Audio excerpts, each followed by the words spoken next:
ओम जय श्री कृष्ण, जय श्री कृष्ण। भगवत प्रेमी सज्जनों, 9वां अध्याय का आज ये दूसरा वीडियो आपके समक्ष प्रस्तुत है। पिछले वीडियो में ये भगवान ने 13वें श्लोक में कहा कि जो आसुरी संपदा वाले राक्षसी स्वभाव के जो मनुष्य हैं, उनके सारे कर्म जो है व्यर्थ हैं, उनकी आशाएं व्यर्थ हैं, उनके प्रयास, उनका ज्ञान भी व्यर्थ है, इसलिए कि वो अपना ये अमूल्य दुर्लभ मानव तन पा करके भी जो है जिस लिए आए थे वो नहीं कर पाए। तो अब इसके विपरीत जो ईश्वर की महिमा को समझ गए हैं, ऐसे दैवी प्रकृति को प्राप्त भक्तजनों का गुणगान करते हैं। भगवान कहते हैं कि दैवी प्रकृति को प्राप्त हुए जो भी भक्तजन हैं, वे उसको अविनाशी समझ करके और मेरी उपासना में नित्य निरंतर लगे रहते हैं। जो है वो समझ गए हैं कि ये अक्षर हैं, अक्षर ब्रह्म हैं, और वो ऐसे दृढ़व्रती जिनके मन में हो गया है कि हमको बस ईश्वर की प्राप्ति करनी है, कि किसी भी प्रकार की अगर उनके साधन में बाधा आती है तब भी वो उन बाधाओं को पार करके अपने लक्ष्य में लगे रहते हैं। वे हर हमेशा भगवान का ध्यान करते हैं अनन्य भाव से। अनन्य भाव का मतलब यहाँ ये हो गया कि ईश्वर के अलावा उनके सोच में अन्य कोई वस्तु नहीं है।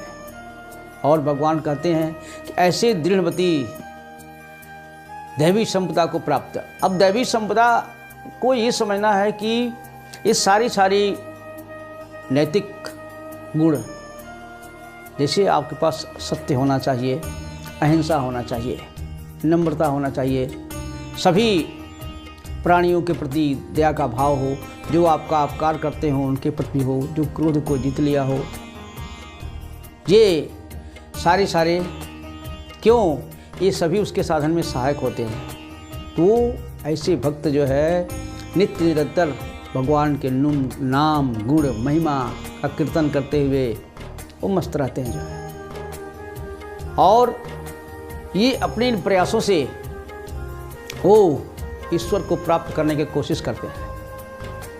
तो ये सगुण उपासक इस तरह से अपने जीवन को धन्य बनाते हैं।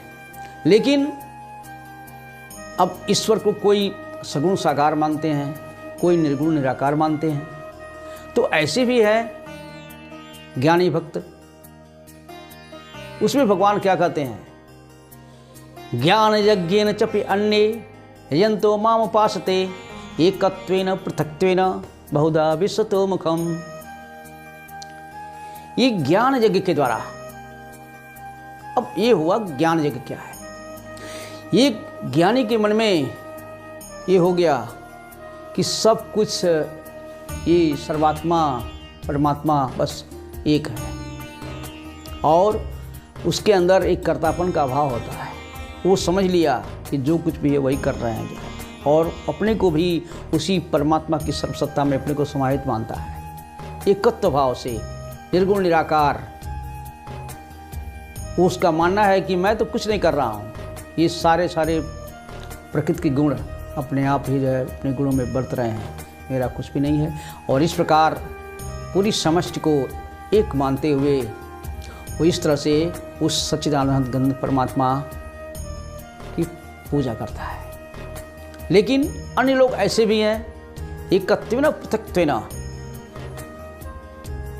तो कुछ लोग ऐसे भी हैं कि पृथक्त्व भाव से, कि नहीं वो परमात्मा हमसे अलग है, और भगवान के विभिन्न रूपों को, जैसे सूर्य देवता, चंद्र, वायु, वरुण और भी अन्य देवताओं को मान करके अपने से अलग, वो पृथक भाव से जो है, क्यों, वो ये ईश्वर का जो विश्वतोमुखम, ये विराट स्वरूप, और उस विराट स्वरूप में सर्वत्र जो है वो परमात्मा का दर्शन करते हैं।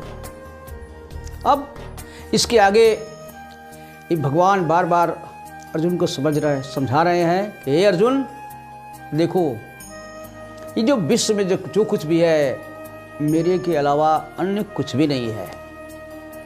अगर कोई सात्विक भाव से यज्ञ करता है तो वो क्रिया का कर्ता मैं हूँ, यज्ञ मैं हूँ,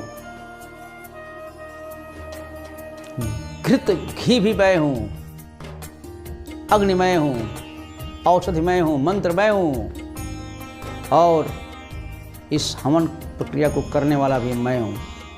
ये भगवान बताते हैं कि मेरे अलावा अन्य कुछ भी नहीं है।